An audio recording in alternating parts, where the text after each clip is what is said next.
Good morning, 7th class, and we were reading about your 8th chapter in science, cyclones.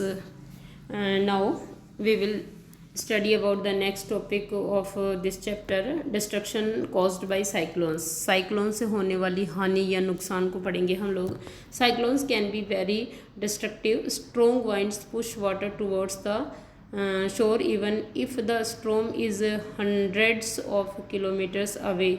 देखिए cyclone जो है वो बहुत अधिक विनाशकारी हो सकते हैं. स्ट्रॉन्ग वाइंड्स जो प्रबल धाराएं हैं, प्रबल हवाएं हैं, तेज हवाएं जो साइक्लोन्स के साथ आती है, push water towards the shore even if the storm is hundreds of kilometre away. चाहे जो तूफान है वो तट से जो है वो सैकड़ों किलोमीटर दूर हो, लेकिन फिर भी इसके साथ आने वाली तेज़ हवाएं जो है वो पानी को, समुद्र के पानी को जो है वो किधर, तटों की ओर धकेल देती है.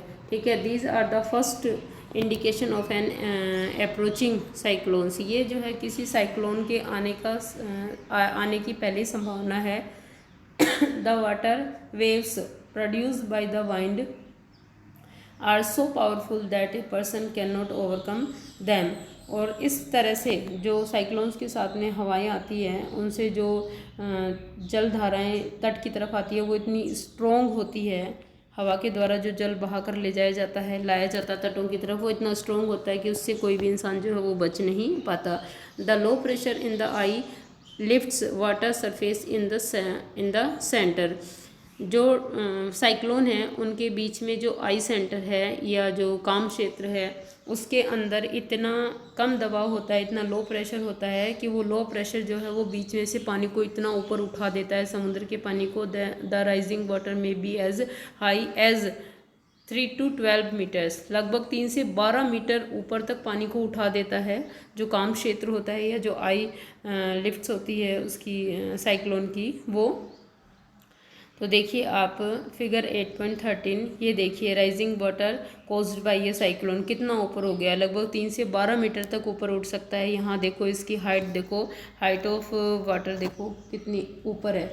जब इस तरह से पानी आता है, जो कोस्टल एरियाज़ हैं उनमें पूरी तरह से पानी भर जाता है और फ्लड की स्थिति हो जाती है. एकदम ऊपर से बारिश होती है तेज़, तो इससे ये फ्लड जो और प्रबल हो जाती है. तो देखेंगे हम लोग फिगर 8.13 भी है already seen. It appears like a water wall moving towards the shore. और ऐसा लगता है कि एक पानी की दीवार, इस तरह से जो वेव्स आते हैं वाटर के, तो उनको देखकर ऐसा लगता है कि पानी की दीवार जो है वो किस तरफ, तट की तरफ बढ़ रही है. As a result the sea water enters the low lying coastal area. और परिणामतः होता क्या है, इसके परिणाम स्वरूप जो लो लेइंग कोस्टल एरियाज़ हैं, लो लेइंग कोस्टल एरिया, जो नीचे जो तटीय प्रदेश हैं उनमें पानी पूरी तरह भर जाता है. Causing severe loss of life and property. और इससे जन और धन दोनों की, यानी संपत्ति की बहुत अधिक हानि होती है. It also reduce the fertility of the soil. और ये जो है वो सॉइल की फर्टिलिटी को भी कम कर देता है, क्योंकि आप जानते हो क्योंकि जो फ्लड वाटर है वो इरोजन कर देता है, सॉइल इरोजन कर देता है. कंटिन्यूअस हैवी रेनफॉल और लगातार होने वाली बारिश में further version the flood situation, बाढ़ की स्थिति को और भयावह बना देती है. ठीक है. मे रोजन द फ्लड सिचुएशन, बहुत अधिक भयावह स्थिति हो जाती है, यानी बहुत प्रबल बाढ़ आ जाती है. High speed winds accompanying A cyclone can damage houses. जो हाई स्पीड वाइंड्स हैं, तेज बहने वाली जो हवाएं हैं, वो घरों को तोड़ देती हैं, तहस नहस कर देती हैं. टेलीफोन्स, जो टेलीफोन खंभे होते हैं उनको, एंड अदर कम्युनिकेशन सिस्टम, और जो अदर कम्युनिकेशन सिस्टम वगैरह है, जैसे टीवी के वायर वगैरह हैं, डिश के वायर वगैरह हैं, ये टेलीफोन वगैरह, उनके सबके वायर जो है वो इस तेज़ हवाओं से टूट जाते हैं. तेज़ हवाओं से पेड़ वगैरह टूट जाते हैं etcetera. Causing tremendous loss of life and property. इस तरह से भारी हानि होती है जीवन की और धन की. तो देखिए साइक्लोन के बारे में, what about the cyclone. A cyclone is known by different names in different parts of the world. संसार के अलग अलग या विश्व के अलग अलग हिस्सों में साइक्लोन अलग अलग नाम से जाने जाते हैं. It is called a hurricane in the American continent. अमेरिकी महाद्वीप में इसको हरिकेन के नाम से जाना जाता है. इन Philippines and Japan it is called a typhoon. और फिलीपींस और जापान में इस साइक्लोन को टाइफून के नाम से जाना जाता है। फिगर 8.14 में देखेंगे हम लोग। अब देखिए tornadoes in our country they are not very frequent. हमारा जो देश है उसमें अधिक टॉर्नेडो नहीं आते। A tornado is a dark funnel shape cloud that reach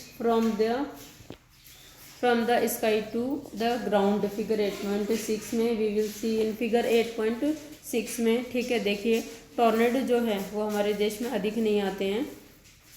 country they not very frequent, हमारे देश में टॉर्नेडो अधिक नहीं आते हैं। Tornado is a dark funnel shape, गहरे रंग का बादल है टॉर्नेडो, फनल शेप का यानी कीपाकार का, ठीक है। Cloud that reach from the sky to the ground, जो ऐसे लगता है देखने में कि आसमान से धरती की तरफ आ रहा है। We will see the tornado in figure 8.16। Most of the tornadoes were weak, ज़्यादातर टॉर्नेडो जो है वो वीक होते हैं, कमज़ोर होते हैं। A violent tornado can travel at speeds of about 300 kilometre per hour, लेकिन जो एक प्रबल टॉर्नेडो होता है वो लगभग 300 किलोमीटर पर आवर की स्पीड से चल सकता है। टॉर्नेडोज में from within cyclones, tornado cyclones के साथ भी आ सकते हैं। The whole coast line of India is vulnerable to cyclones, जो इंडिया का जो तटीय क्षेत्र है पूरा वो साइक्लोन से मुक्त है, या साइक्लोन्स के लिए बहुत ही क्या है, ये साइक्लोन्स के लिए बहुत संवेदनशील है। Particularly the whole coast line of India, India की जो पूरी तट रेखा है वो क्या है, साइक्लोन्स के लिए बहुत संवेदनशील है। पर्टिकुलरली द ईस्ट कोस्ट, जो पूर्वी तट है, मुख्यतः जो पूर्वी तट है, ईस्ट पूर्वी तट है, वो साइक्लोन्स के लिए बहुत अधिक संवेदनशील है। द वेस्ट यानी पश्चिमी, the west coast of India is less vulnerable to cyclones storms both in terms to intensity and frequency of the cyclone. और इसके अलावा जो पश्चिमी तट है भारत का वो साइक्लोन्स के लिए और इनकी जो तीव्रता के लिए क्या है, कम संवेदनशील है। सो देखिए हम लोग देखेंगे about the tornado. What is the tornado, what is the structure of tornado.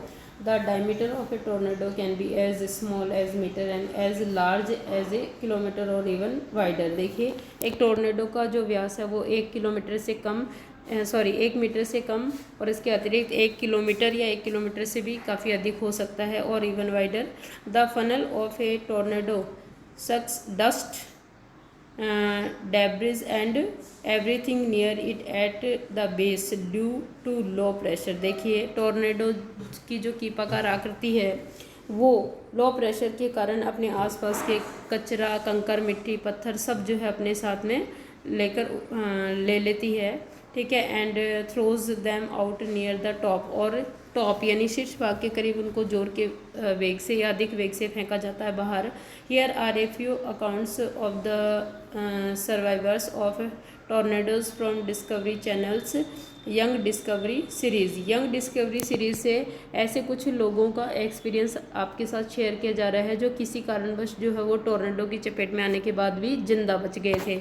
Ayesha the man who's survivor of tornado is saying कि I saw the cloud coming and try to take shelter inside. मैंने किसी बादल को अपनी तरफ आते हुए देखा और मैंने बचने का प्रयास करने के लिए घर के अंदर जाना चाहा, but as soon as I reached for the door knob, लेकिन जैसे ही मैं दरवाजे की नॉब के पास पहुंचा, the house took off into the sky, तो मुझे घर भी आसमान में उड़ता हुआ दिखाई दिया। I was not hurt at all, मुझे कोई चोट नहीं लगी। After the storm we had to clean the debris from the wheat fields, और तूफान के बाद हमें गेहूं के खेतों से कचरा साफ करना था। We picked up splintered boards and tree branches as well as dead chickens with their feathers blown off and rabbits looked like they had been skinned। ठीक है, इसके बाद हमने क्या देखा, टूटी हुई ब्रांचें और टूटे हुए बोर्ड हमें खेतों में दिखाई दिए। इसके साथ मुर्गियों के मरे हुए चूजे और खरगोश, जिनके ऊपर ऐसा लग रहा था जिनकी चमड़ी किसी ने निकाल ली हो। Look like they had been skinned, जिनके ऊपर चमड़ी नहीं थी। A tornado shelter is a room situated deep inside और अंडरग्राउंड हैविंग नो विंडोज़। देखिए, एक टॉर्नेडो से बचने के लिए, एक आश्रय लेने के लिए उचित जगह कौन सी होती है? या तो अंडरग्राउंड, बेसमेंट में हो कमरे, अंडरग्राउंड कमरे हो, या घर के अंदर कोई ऐसा कमरा जिसमें खिड़की नहीं हो, और otherwise it is better to shoot windows shut windows and take shelter under a table. देखिए, और अगर खिड़कियां हैं तो उनको बंद करके घर के अंदर किसी टेबल के नीचे या वर्क बेंच, जो भी है काम करने वाली टेबल वगैरह, डेस्क वगैरह, उनके नीचे बैठ जाना ही ज़्यादा बेटर होता है। वर डेब्रिज कैन ट्रीज, वहाँ कचरा आसानी से नहीं पहुँच पाता है। One has to bow down on knees, protected head and neck using arms, figure 8.15। देखिए, इस तरह से अगर किसी एक को बचना है, वहाँ पर भी कैसे बैठना है टॉर्नेडो से बचने के लिए? अपने दोनों घुटनों के बल सिर को नीचे झुकाकर और दोनों हाथों से अपने सिर और गर्दन को छुपाकर, इस तरह से इस पोजीशन में बैठते हैं टॉर्नेडो से बचने के लिए। This is the right position for saving of और प्रोटेक्टिंग ऑफ ए टॉर्नेडो। ठीक है, ओके स्टूडेंट्स, तो you will do as today's homework the structure of tornado, कि टॉर्नेडो जो है उसका डायमीटर कितना होता है, कैसा होता है, किस प्रकार होता है, व्हाट इज़ टॉर्नेडो मीन्स। ठीक है, तो ये आपको होमवर्क में करना है कि टॉर्नेडो क्या है।